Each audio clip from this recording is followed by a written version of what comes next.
தமிழ் சொந்தங்களுக்கு வணக்கம்.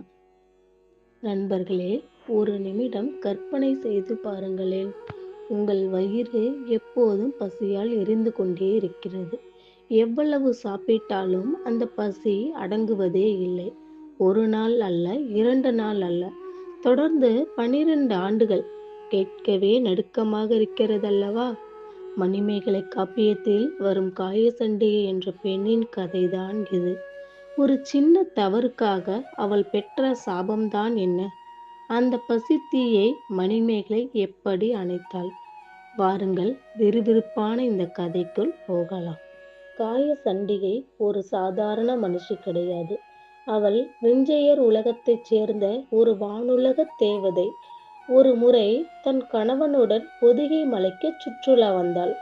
அங்கே விருச்சிக முனிவர் என்பவர் ஒரு அபூர்வ நாவற்பழத்திற்காக தவம் இருந்தார். 12 ஆண்டுகளுக்கு ஒரு முறை மட்டுமே காய்க்கும் இந்த பழத்தை உண்டால் அடுத்த 12 ஆண்டுகளுக்கு பசியே எடுக்காது. துரதிர்ஷ்டவசமாக காயசண்டிகை கவனிக்காமல் அந்த பழத்தை மிதித்து விட்டாள். தன் 12 ஆண்டுகால காத்திருப்பு வீணானதைக் கண்ட முனிவர் கடும் கோபத்தில் சாபமிட்டார். எந்த பசி தீர்க்கும் பழத்தை நீ அழித்தாயோ அதே பசி உன்னை துரத்தட்டும். இனி உனக்கு யானை தீ என்னும் பசி நோய் உண்டாகட்டும் என்றார். அன்றிலிருந்து காயசண்டிகையின் வாழ்வு நரகமானது. எவ்வளவு சாப்பிட்டாலும் பசி அடங்கவில்லை. அவளது கணவன் காஞ்சனன் அவளை பிரிய வேண்டிய சூழல் ஏற்பட்டது. பசியை தாங்க முடியாமல் புகார் நகருக்கு வந்து அங்கு இருக்கும் உலகாரவி என்ற பொது இடத்தில் தங்கி பிச்சை எடுக்கத் தொடங்கினாள். யானைக்கு இருக்கும் பசி ஒரு பெண்ணுக்கு இருந்தால் எப்படி இருக்கும்? மக்கள் கொடுக்கும் அந்த உணவும் அவளது வயிற்றுக்கு ஒரு தூசு போலத்தான் இருந்தது. 12 ஆண்டுகள் அந்த தீ அவளை உள்ளுக்குள் எரித்து கொண்டே இருந்தது. நமக்கு ஒருவேளை சாப்பாடு லேட்டானாலே தலைவலி வந்துடும் இல்லையா?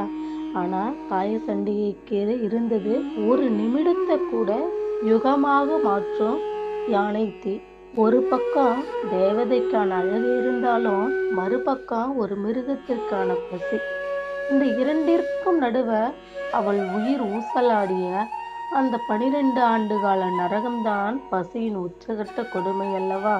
பசி என்பது எவ்வளவு கொடுமையானது என்பதை விளக்கும் ஒரு உன்னதமான கதைதான் இது. பசிப்பிணி என்னும் பாவி என்று சாத்தனார் இதனால்தான் குறிப்பிடுகிறார்.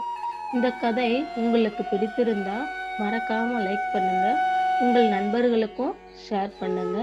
இது போன்ற இன்னும் பல சுவாரஸ்யமான கதைகளுக்கு நமது சேனலை சப்ஸ்கிரைப் செய்து கொள்ளுங்கள்.